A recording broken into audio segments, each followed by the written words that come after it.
Panalo ka na. In the name of the Father, the Son, the Holy Spirit. Amen. Together, let's pray our favorite prayer at the feast. Together, today I receive all of God's love for me.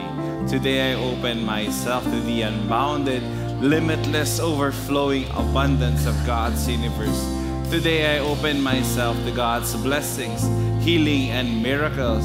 Today I open myself to God's word so that I become more like Jesus every day. Today I proclaim that I am God's beloved. I am God's servant. I am God's powerful champion.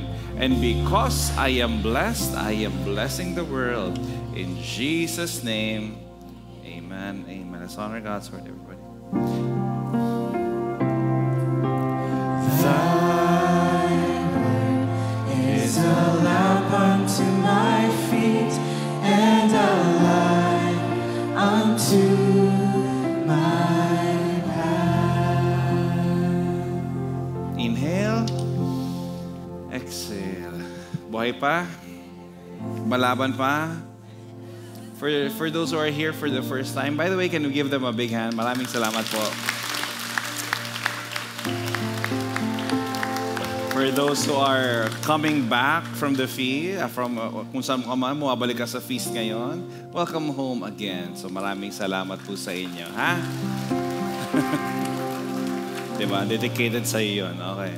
So sa mga bumabalik sa feast, kahit paano, maraming salamat po. Na-miss ko kayo. Kamusta last week? Kamusta Tuesday niyo last week? Chill. Parang anong kayong gagawin ko? Wala akong ginawa last week eh.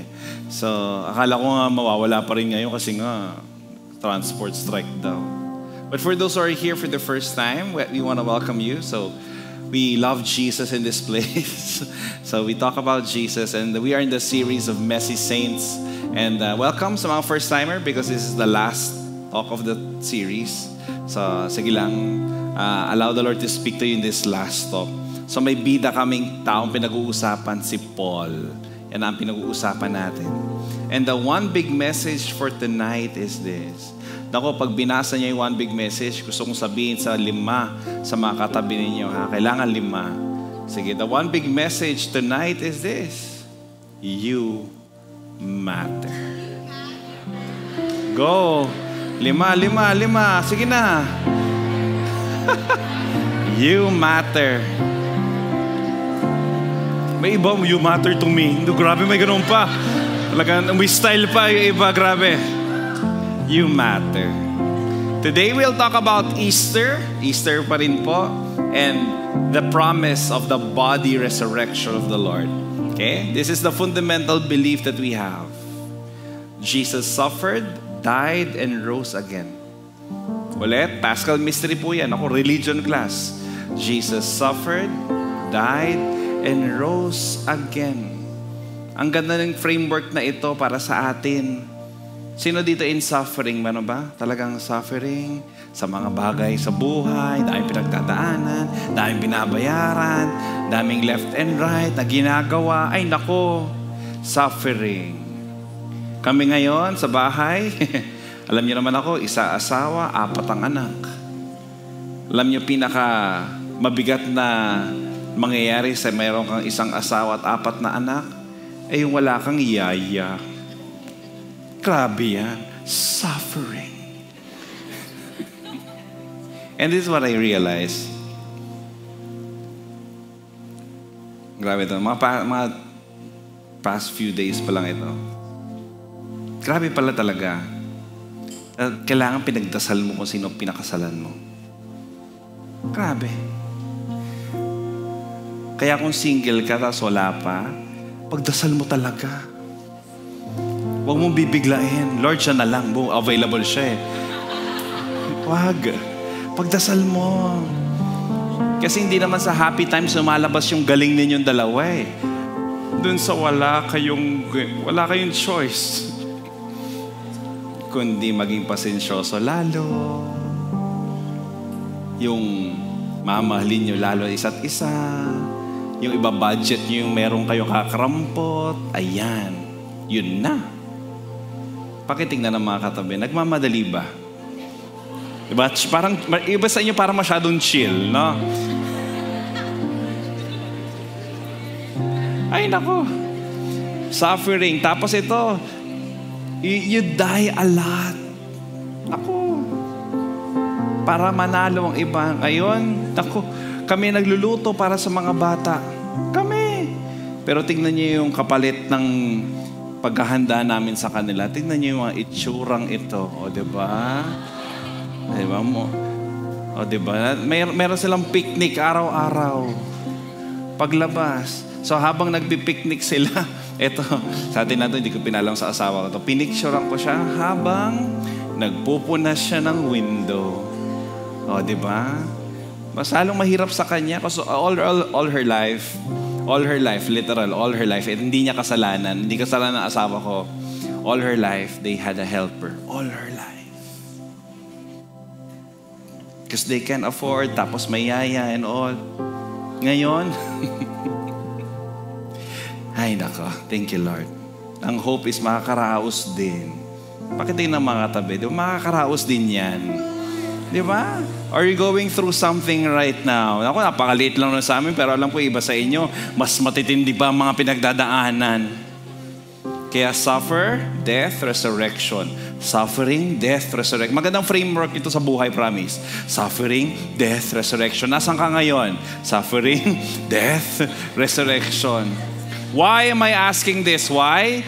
Because dying for others, sorry, kulang ng S, is the best way to live. Dying for others is the best way to live. So allow the Lord to speak to you today. Father in heaven, speak to us. Bless us today. Kung anong stage kami, suffering, death, or resurrection, bless us today. In Jesus' name we pray. Amen. Amen. Let's give the Lord a big hand. Thank you, Lord. Please be seated. Yan. Thank you so much for being here. May sinasabi po si Ana. Ana, gusto sa mic na lang. Biro lang. Yan. So kung may mga empty seats daw beside you, let us know para makaupo yung iba, ha? So maraming salamat po. Alright? So kita nyo, sinarado natin ulit. So ganito muna tayo ulit at a certain time. And again, thank you so much for those who are here. For those who are online, please share this message. And for those, by the way, for those who come for the first time, my name is Jan. Welcome to Fi Salcedo. And for those who want to give online, please do give. Here are the many ways that you can give. All right. So last weekend, God's hand was very powerful because 46 people received the Lord through the Love Life retreats. It was an amazing singles retreat. Congrats to our team. Maraming salamat po sa lahat ng umaten. Yan po ang picture nila.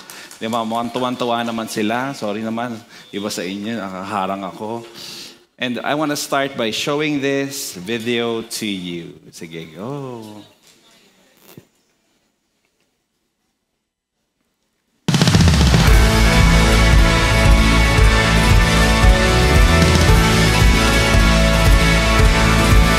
Batch 21, Love Life Retreat, Grateful!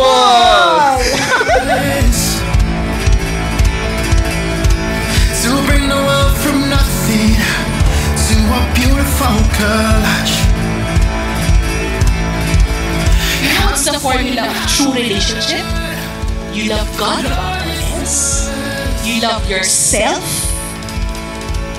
so that your love for your family, your spouse, your partner, your boyfriend, girlfriend is then out of that.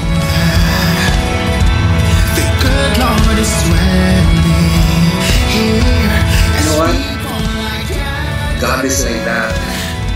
Sometimes you're taking too little steps because you're afraid, because you're burned out, because you've experienced so much pain and you're so afraid to take the next step.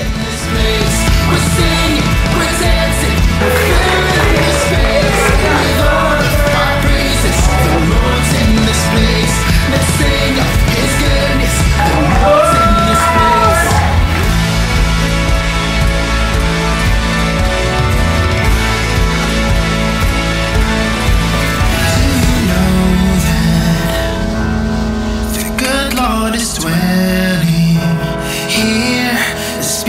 like gathered. Let all creation cry out to Him. So we're singing, we're dancing, we're filling this space with all of our praises. The Lord's in this place. We're singing. Type of gratefulness. Because grateful changes your outlook. Because you look out for what?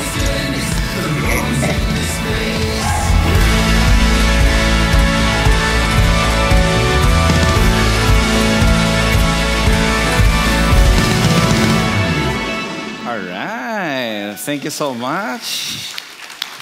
For those na who haven't attended the Love Life Retreat, tingnan natin kung ano mauna, ikasal ka o yung next retreat, no? Kasi singles retreat lang kasi siya. So tingnan natin. Next, baka, ewan ko, baka next year pa. Okay, let's pray for it. So maraming salamat for those who joined this year's Love Life Retreat. All right? So again, the one big message is you matter. Again, tell somebody beside you, you matter. Nako. The 5 problems in Corinth. Number 1, ito na yung huli pag-uusapan natin. Number 1, review lang. The cliches instead of community. Number 2, they were proud of their sexual sin. Number 3, the idol food and gifted yet divisive. But today, we'll talk about some rejected the bodily resurrection. My style usually, for those who are here for the first time, I'll give the foundation first. Mag-aral mo tayong Bible. Pero the second half of my talk will be application in your life. Okay? So, the church in Corinth, pag binabasa mo po ito, so si Paul po, pumunta siyang Corinthians, tapos ang dami-daming mga issues. Pakitignan ng katabi, marami mga issues. Di ba? Ang daming issues ng Church of Corinth. They had no problem with the afterlife. Pakisabi nga afterlife. Di ba? May mga ibang religion na pag sinabi, pag namatay ka, magiging butterfly ka pagkatapos. O, di ba? Pag namatay ka, wala lang, spirito ka. Pag namatay ka, so madaming studies, madaming mga, depende kung sinong God yung pinipili mo according to that time. But of course, we believe, because of Jesus, we will be resurrected with Him. Kaya itsura ng heaven. Paki-assess ang katabi. Mukhang pupunta pa sa langit. Sa dami ng ginawa niyan. So, of course. Okay, pakisabi sa katabi, see you in heaven. Not anytime, ha? Wag kang... So, they had no problem with the afterlife. The problem is this. Eto na. Yung kasama yung katawan nila in the afterlife. Physical resurrection. Salang hindi nila mag-gets. Ba't kasama yan? Bakit kasama to sa tinuturo ni Lord?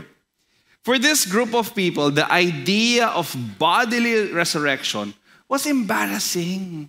Diba? Bakit? Why? Because they saw the body as bad. Body is bad. Laman. Pakisabi nga laman.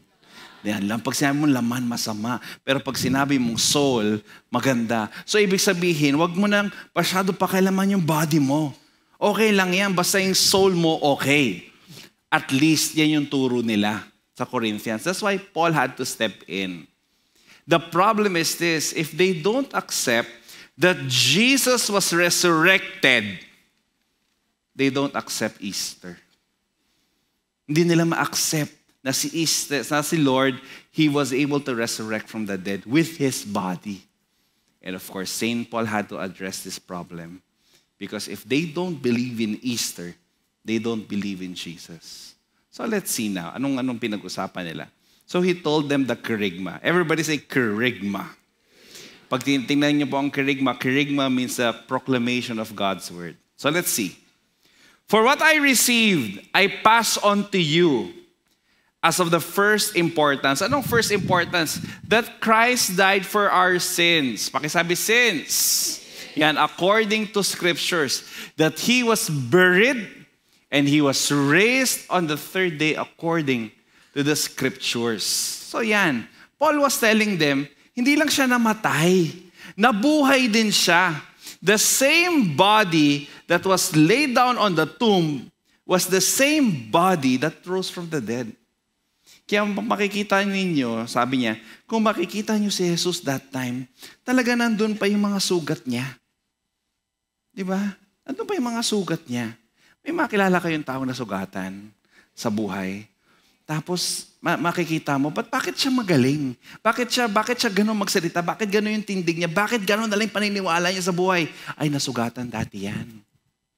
Bakit siya ganun magmahal? Grabe talaga yung pagmamahal niya. Talagang bago siya mag-date, talagang tinitingnan niya, ini-investigate niya. Bakit? Ay, nasaktan na dati yan. Pakitingnan ng mga katabi, nasaktan na ba dati? Ang tanong ko, natuto na ba? Ha? Iiba sa inyo, hindi, sige lang, saktan mo lang, go lang.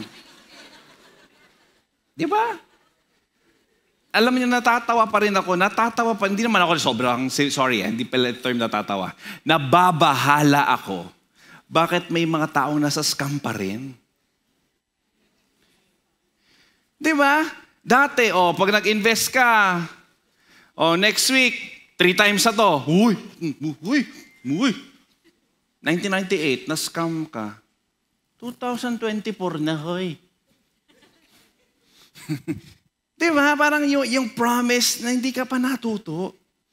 So to Paul, Easter was not just a pretty metaphor or an inspiring symbol. He was telling them it really happened. It is a historic event. It's a fact. Hindi to inspiration that you will be rose from the dead. No, it is a fact. And that he appeared to Cephas. Cephas is the other name of Peter. And he appeared to Peter. And then to the 12. And after that, he appeared to more than 500 of the brothers and sisters at the same time, most of whom they are still living, through some have fallen asleep, so iba patay na. Then he appeared to James, then to all of the apostles. So when people will ask us, itong magandang tanong, naniniwala ka ba kay Jesus? Nox. Bakit ka naniniwala kay Jesus? Paano kung hindi nakasulat yon? Excuse me. May nakakita. Ilan? Ito this was written many years after St. Paul as Jesus died. More than 20 years na. Hindi inabutan ni St. Paul si Jesus. Wala, chismis na lang sa kanila to. Chismis kung sino si Jesus. Chismis na totoo ba to? Hindi. Sabi, hindi. May mga buhay. Buhay pa sila Peter that time, buhay pa sila, maniwala kayo sa kanila. Tapos yung 500 na yun, maraming pinag-usapan kung sino si Jesus, nag-grow hanggang ngayon pinag-uusapan pa rin. Marami ng ibang prophets na nagsabing sila daw ang anak ng Diyos, namatay na. Dati nang uso yan. Many years ago, may mga nagsabi na rin sila anak ng Diyos, ngayon may nagsasabi pa rin. Diba? So, and guess what? 30 years from now, meron pa rin yan. Pero sino ba talaga ang anak ng Diyos? They were still alive. Merong evidence kung sino si Jesus. Ang tanong, maniniwala ka ba o hindi? Now, as Catholics, we believe in the resurrection of the body. We say it every time, di ba? I believe in the Holy Spirit, the Holy Catholic Church, the communion of saints, the forgiveness of sins, the resurrection of the body. And now, having said that, so what now? If the resurrection happened, there are 3 basic behaviors that you have to check. 3 lang. If your body will be resurrected, why care for my body is just a shell. Pakitignan ng mga katabi, inaalagaan ba ang katawan?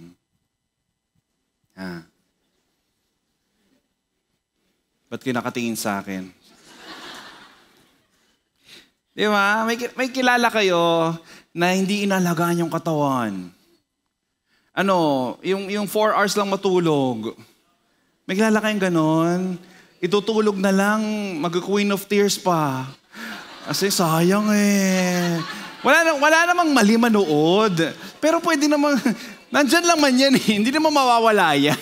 Ayaw mo lang mahuli sa chismis. Itulog mo lang yan, sige lang. Yung mga, may kilala, games pa, gabing-gabi na, Pagdating the next day, mag-sick leave, yung wala. Diba? May mga ganun kayong kilala. Tapos, nag-fasting nung Easter. After nung Easter, binawi din yung finas ng 40 days. Eto na, rumatrat na kung ano mga kinakain ngayon. So, hinay-hinay lang. The Lolo of Angela is 100 years old. Okay? The Lolo of Angela. Yung pinupuntahan po namin yan halos mga twice a month. If I can go there every week, why not? Pero I think our rate is twice a month. We go there. 100 years old. Alam niyo ano kinakain? Siya malaman. 100 years old. Yung Lola 96. Chicharon.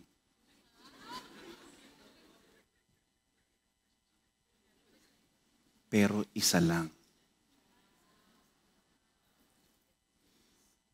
Kain siya. Sarap. Then he will never touch it again.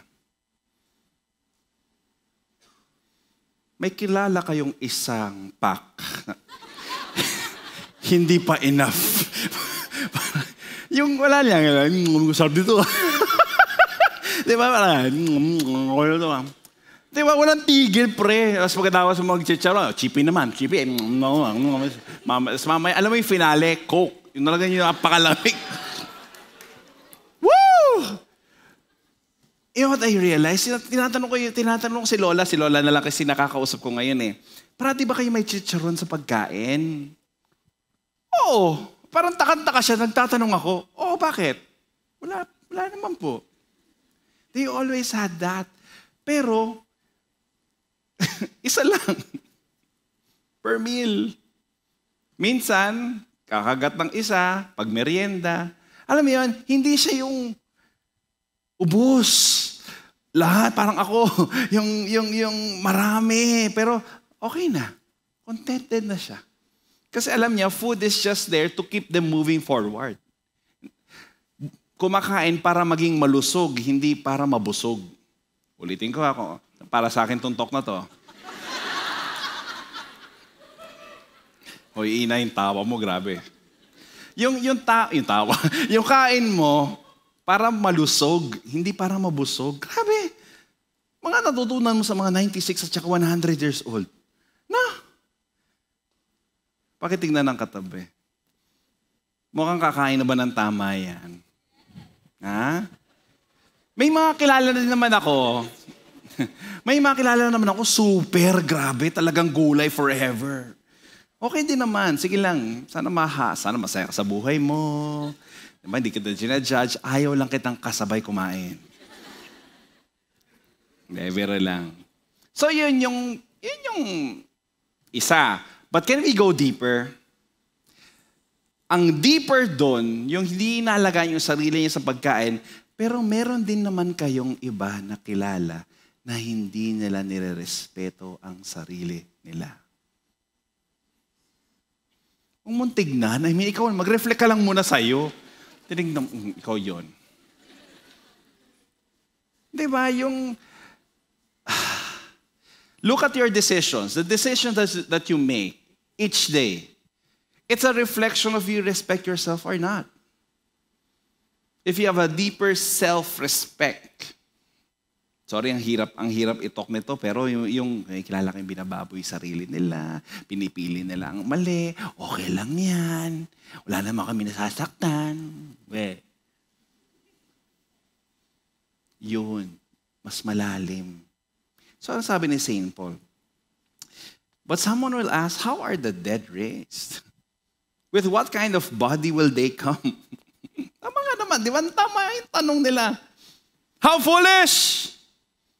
What you sow does not come to life unless it dies. The seeds affects the fruit. The seeds that you plant affects the fruit. So here's the point. Anong point itong sinasabi nito? That if I nurture my body today, I will bring an attitude of respect, stewardship, and gratitude for my body into creation.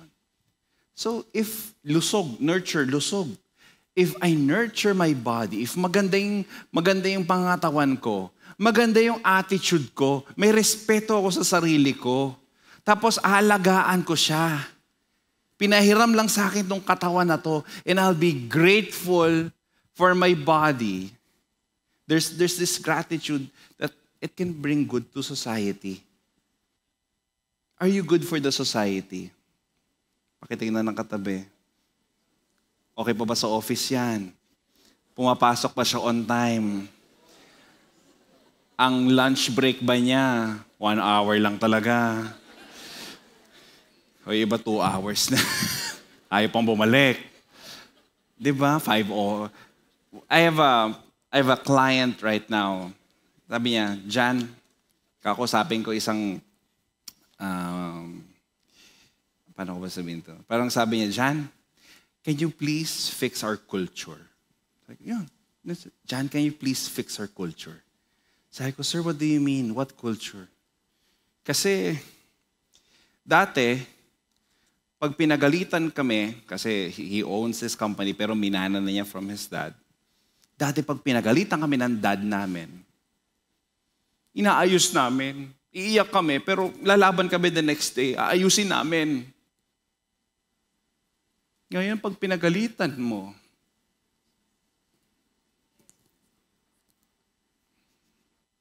anong ginagawa? Resign. Resign. They don't deserve me.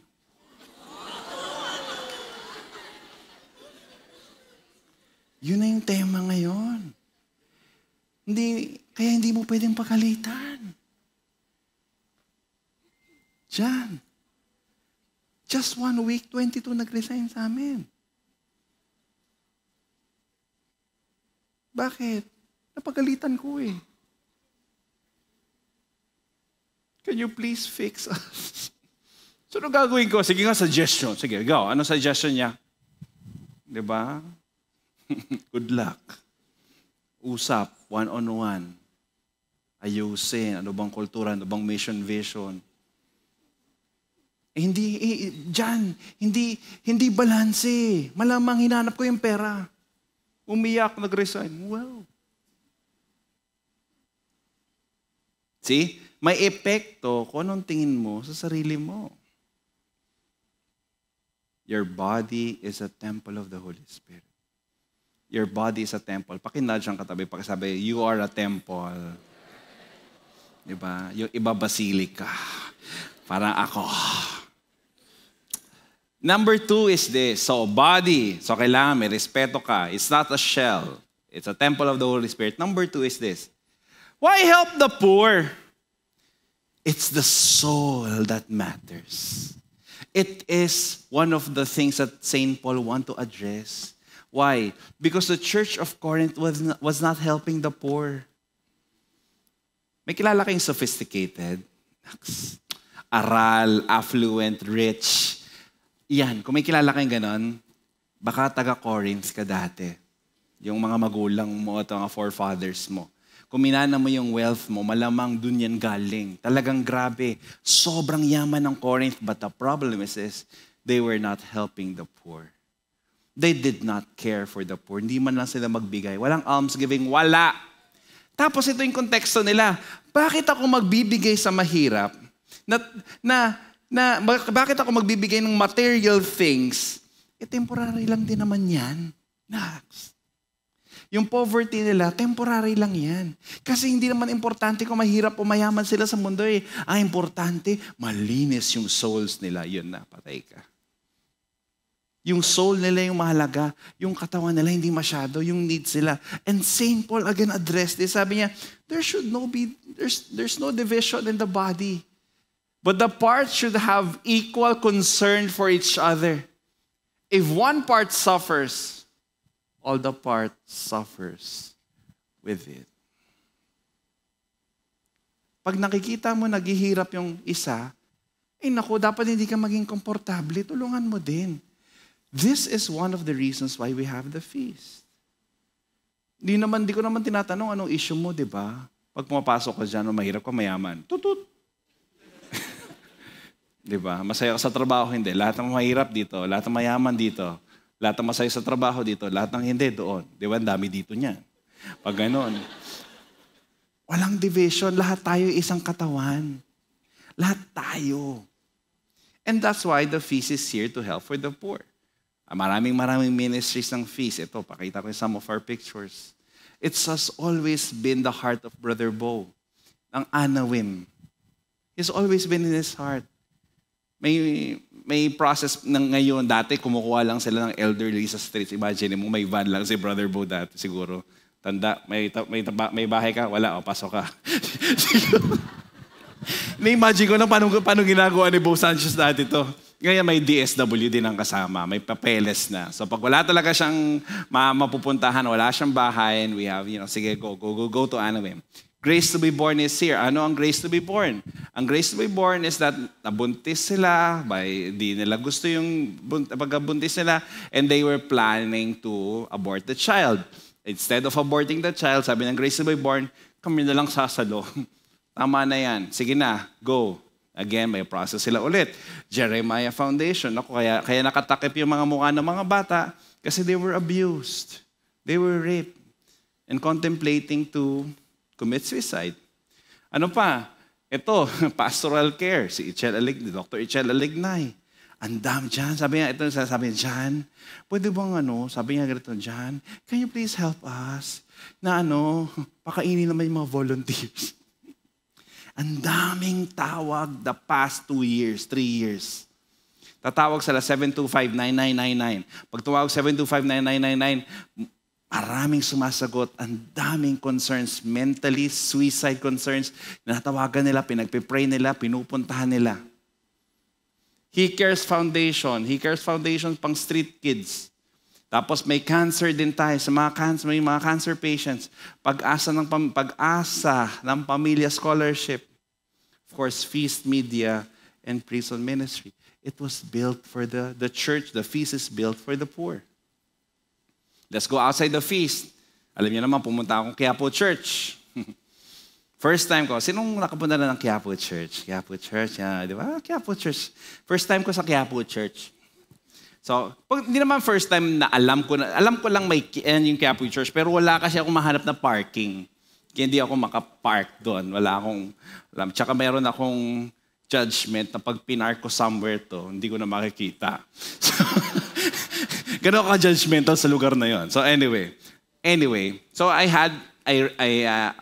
very blessed to have a driver na sabi ko, hindi naman driver, personal driver, pero taga Quiapo lang yung driver na yon.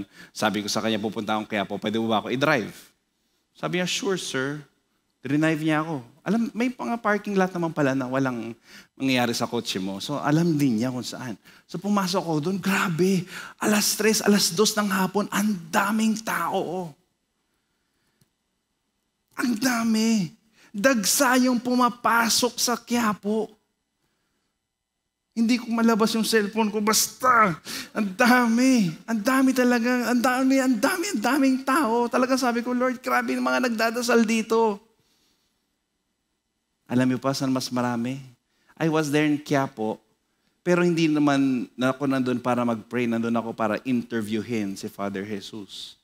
So may isang pari doon, 4 lang yung pari doon. Pag-pray niyo sila, dami ng trabaho. Punta ako sa office, sa likod. Alam niyo ba, yung daming tao na pumapasok sa simbahan,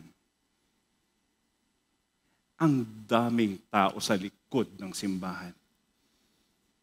Ano yung nasa likod ng simbahan? Donation drive. Sako-sako ng bigas, bigay ng bigas.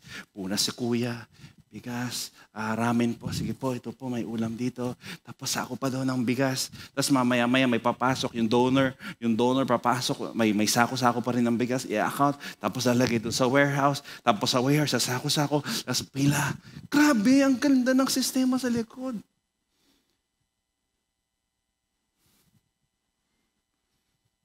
May nangyayaring pasok ng tao sa harapan ng simbahan. Ang dami rin pasok sa likod ng simbahan. May donation din. Tapos tinanong ko si Father, araw-araw ba to? Yeah, for the last... Kinumpute niya bigla. Quiapo Church is one of the oldest church that we have. Tapos kung makakriticize yung mga tao, kala mo nakapag-donate. Sabi niya dyan, this is the real Quiapo. Na hindi lang Jesus Nazareno. Ito yan. Hindi weekly, every day. Ito yung nakita mo sa hapon. Nakita mo ni umaga kanina. May umaga pa. Nagpapakape lang kami. Papakape. Tapos kung sinong gusto ng breakfast, kaya wala kayong makain, huwag kayong pumunta doon. Mag-donate kayo doon. Nakipila pa kayo sa Quiapo. Sabi daw ni brother dyan, may pila daw dito pag umaga. Caritas Manila. Caritas Manila has been the lead outreach or social service of the Catholic Church here in the Philippines. Kung ano, hindi lang pakain, gamot, lahat ng hospital bills. Pila after pila after pila. Ito yung masaya. Hindi naman masaya. Ito yung bigay ka ng bigay all these years. And then you are bashed, you are criticized. But see, even though you're bashed and criticized, the church still continues to give and give and give. Why? Because that is the core mission of the church. To love like Jesus. All of the wealth of the church is shared to the poor. Physically and spiritually. Pakitingnan ng mga katabi. Ready ba magbigay yan? At magmahal? Diba? Pag bisita ko sa Quiapo, nakita ko kayo doon. Kailangan doon kayo sa church, hindi doon sa likod. Nagdadasal kayo doon, hindi sa likod. Okay? And number 3 is this. Ito yung pangatlong tanong nila. Why excel earthly matters? It will vanish. Diba? Narinig niyo na ba itong sermon na to? Ito sermon lang to. Dati napakalumang sermon na to. Na parang ang point ni Father, bakit nyo kailangan na masyadong maraming pera? Hindi nyo naman dadalhin sa langit yan. Daming beses ko narinig yan. Hindi mo kailangan kumita na masyado. Yung tama lang. Yung tama lang para sa'yo. Tapos, di mo naman dadalhin sa langit yan. Alam mo, looking back now, while I was reflecting in this talk, looking back now, I don't really blame them for saying those things. Why? Wala naman silang pamilya. At yun din ang turo. They were not built. Medyo weird nga naman kung makita mo si Father na maraming pera. Weird nga naman kung makita mo si Father na naka-Ferrari. Diba? Aston Martin. Makita mo siya sa ano-anong bar sa gabi. Diba? It was not their concern. But as a family man, you have to earn. Pakihawakan ng mga katabi, please. Pakisabi sa kanila, this year, pinagdadasal ko na yumaman ka ng sobra-sobra.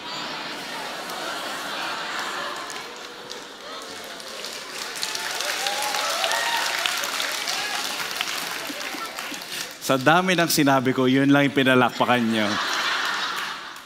Talaga naman. Pera-pera lang talaga to eh. That's why Brother Bo Sanchez, if you know him, Brother Bo is the only feast builder that does not earn any money from ministry. I do have an allowance. Siya lang yung wala. Kasi alam niya, ayoko yan, issue yan.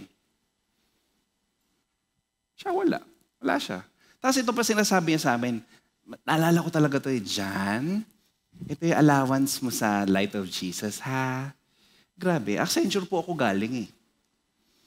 Yung sweldo ko sa Accenture, siya kay ID ko, powerful yun. Papasok ko na isang restaurant, gagawin ko yung ID ko. Discount kagad. 20-30%. Pasok ko ng shoe store, ID ko, discounted yung shoes ko. Basta dala-dala ko yung ID ko eh. Parati. Di ko ako effective pa rin ngayon. Sige, nasa bahay pa eh. Pero, di ba, discounted. Tapos sabi niya, Jan, ito yung allowance mo. Sabi ko, thank you, Brother Bo. Pero alam mo, flexi ka na ngayon. Pwede ka na mag-earn sa labas. Our ministry is not only, I'm very happy with the allowance that I'm getting. But it's good for a single person living with his parents, siguro. The parents pay for the internet. And the Meralco. Hindi kaya talaga eh.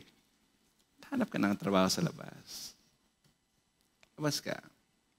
Kaya ang tawag sa amin, bivocational. And this model, alam mo sino inaaral? Inaaral ng mga pastor ngayon.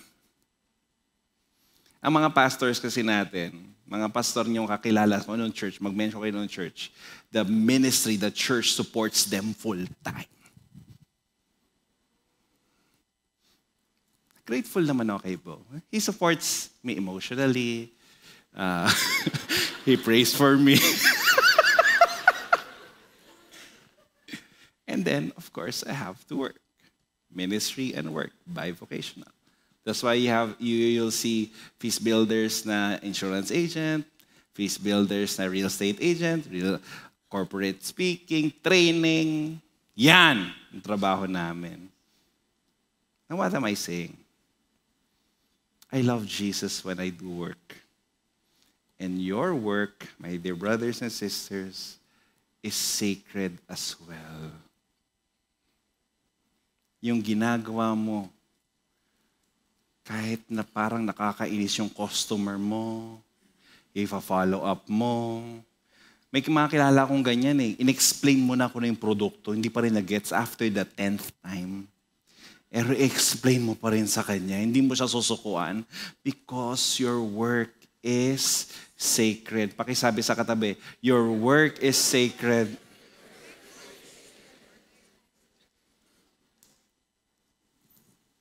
Marami nagsasabi, heaven is a place when we die.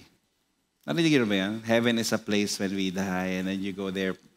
But, studying, may mga theology classes ako, the priest is telling another thing. Hindi. Heaven is not a place. Heaven is a state. Pakisabi nga yan, heaven is a state. What is state? Heaven is a state, and that state is where Jesus is King. For example, in your life right now, are you declaring that Christ is the King of your life? When you make your decision, do you consult Christ? Do you pray for the Lord's guidance first? Before you spend money, do you pray to God first? Before you go to a place, do you Lord, ikaw ang hari dito, Panginoon na. Who wants to go to heaven? I see raise of hand. Who wants to go to heaven? Today, mamaya. Hindi. Ang bilis yung ibaba, ha? Yes, going to heaven is a good goal, but it's incomplete. Pakisabi nga incomplete. Because Jesus calls us not to escape heaven, but to build heaven here and now.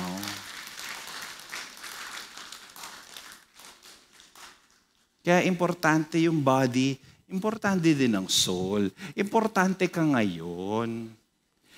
Jesus calls us not to escape to heaven. Sige, mamamatay na nga lang ako. Dami-dami kong problema, mas madaling mamatay na lang. May mga ganyang concerns, ha? Ayoko na, bigat-bigatan ng problema ko, mamamatay na lang ako. Mamatay na lang kaya ako. Patay. No! Jesus calls us not to escape to heaven, but to build heaven here and now. Pinauso lang ba to? Hindi. Sabi ni Jesus to, Our Father, art in heaven, hallowed be your name. Your kingdom come. Your will be done on earth. So my prayer is to offer to God every area of your earthly life. Lahat. Bukas, bago ka mag-present, pray mo muna yung client mo. Lord, hindi para bumili, pero Lord, pakita mo nga sa kanya kung sino ka.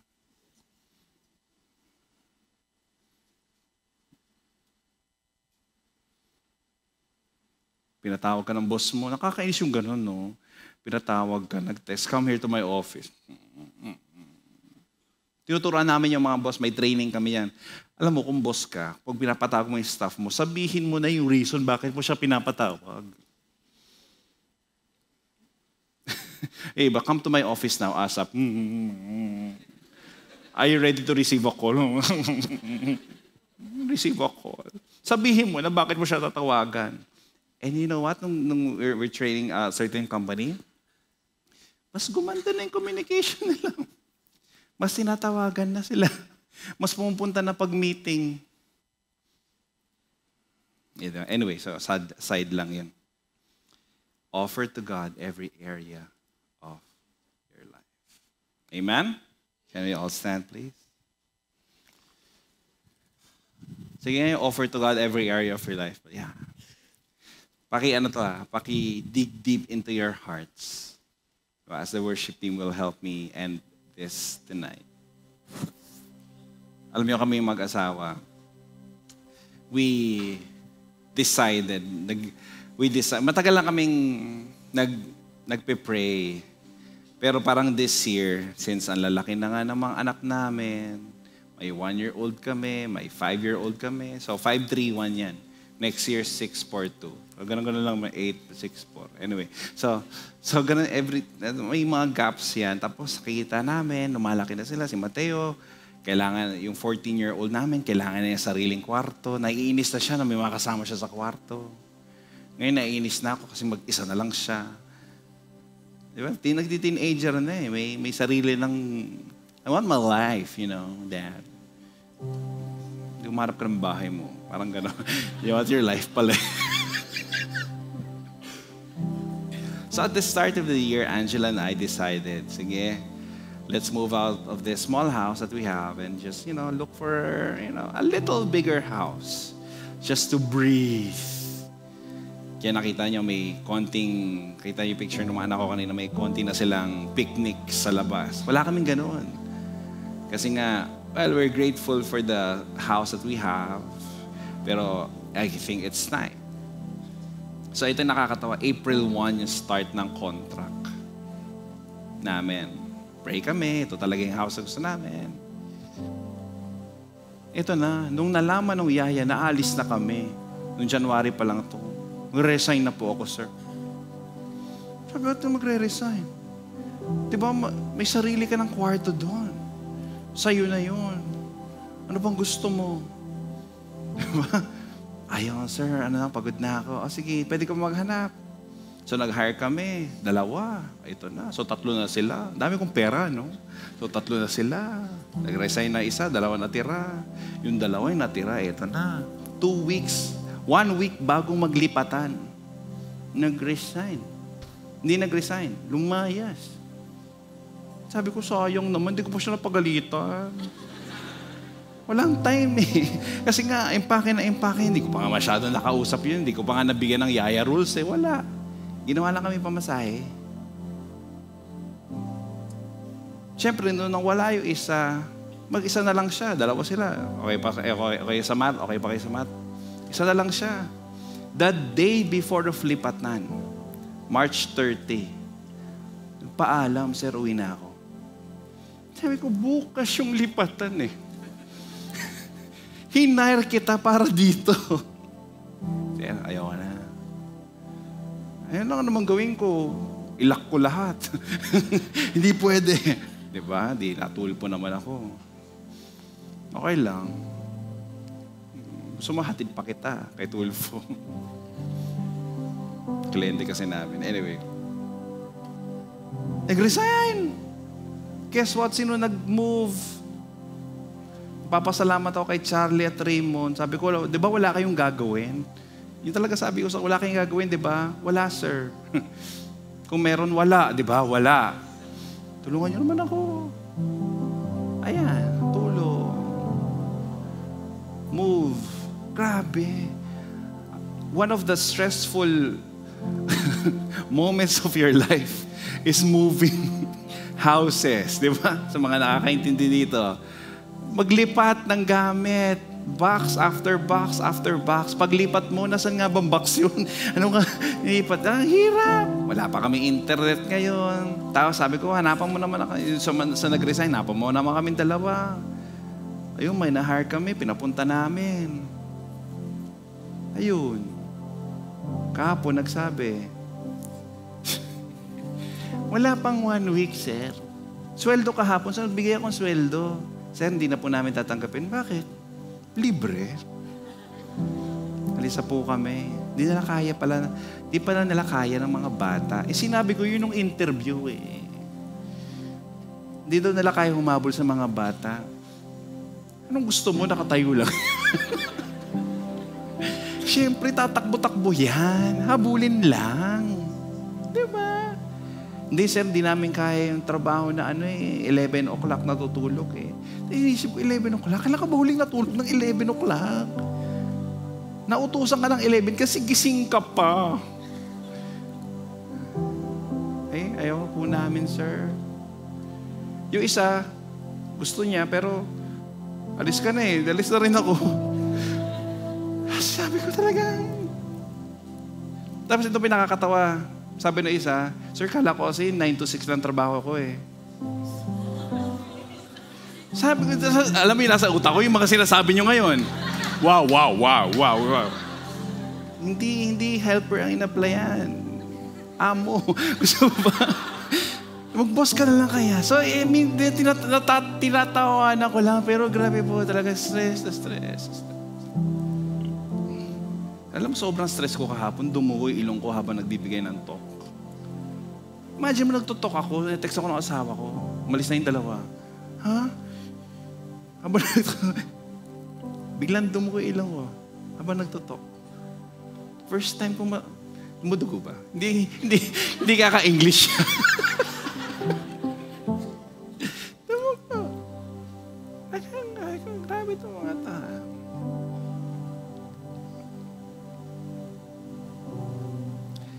Pero those moments, kagabi, pag-uwi ko from work, may mga prinsipyo ako biglang binabalikan sa puso ko. Parang, ang problema, dinadaanan lang yan. Hindi tinatambayan. Hindi ako tatambay dito. Tapos isa pa, di ba? Ang lilikot ng mga anak mo, ang dami nila. Tapos, sabi ko, ginusto mo yan, di ba? Ginusto mo yan. Ginusto ko to. Tapos, habang sinasabi ko lahat ng to, nakatulala lang ako sa having coffee. Tapos Javi was just here. Ang kulit-kulit ni Javi. Talagang kulit lang siya. Nandiyan lang siya, nakaupo lang siya. Nakatingin lang siya sa akin. Nag-iPad siya. Hindi, magagawa ko ng parang to. Then, Julio, yung second and yung third, at saka yung fourth. Si Julio, tsaka si Chip, they were calling Javi na, Javi, playtime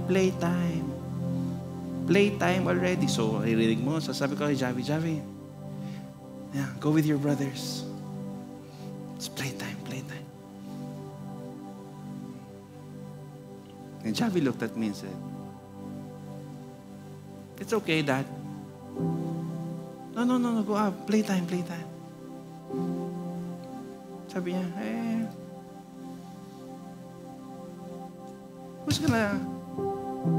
who's gonna take care of you?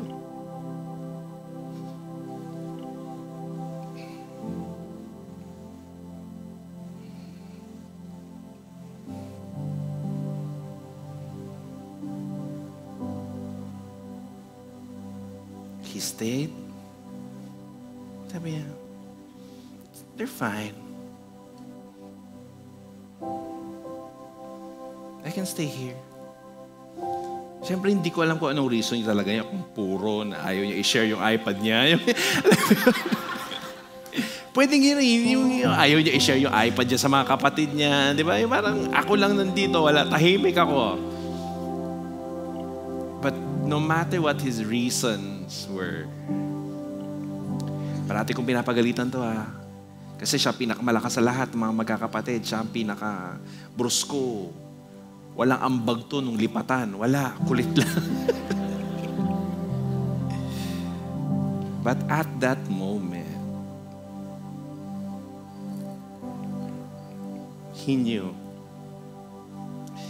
that his mere presence, kasi siguro nakita niya ako, never niya ako siguro nakitang nakatulala. Ewan ko baka tagal ko nakatulala. Alam mo, nagko-compute. Anong senaryo? Kape. His message to me was, Dad, maybe, maybe not his message, but the impact to me is that, you matter to me. You matter to me.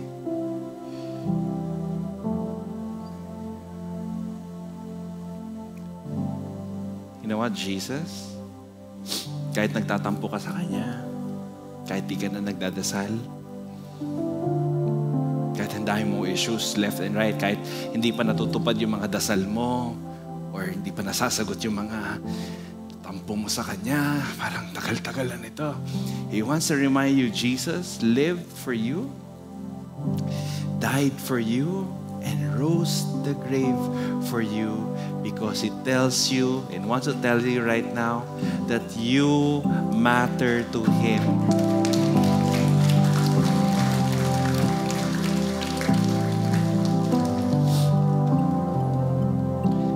Mas maganda sa Tagalog mahalaga ka sa Kanya.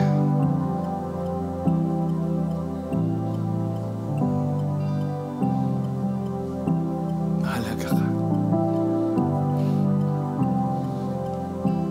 Namnamin mo itong ngayong gabing ito,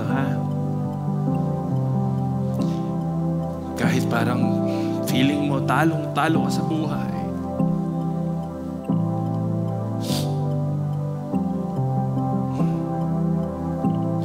Wala ka namang ginagawa, pero feeling mo talo ka sa buhay. Gusto kong sabihin sa iyo, mahalaga ka sa Kanya.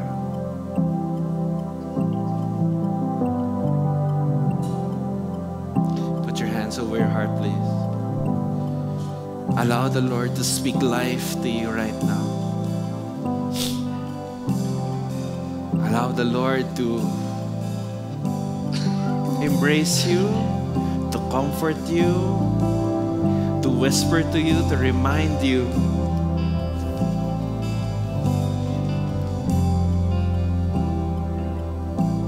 that I am the one who's gonna take care of you.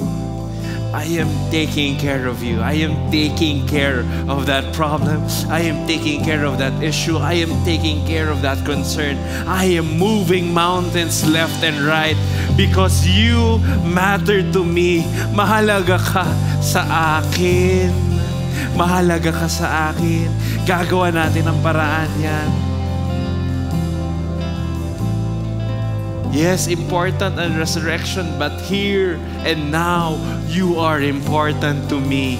Here and now, at this moment, at April 16, this year, you are important to me.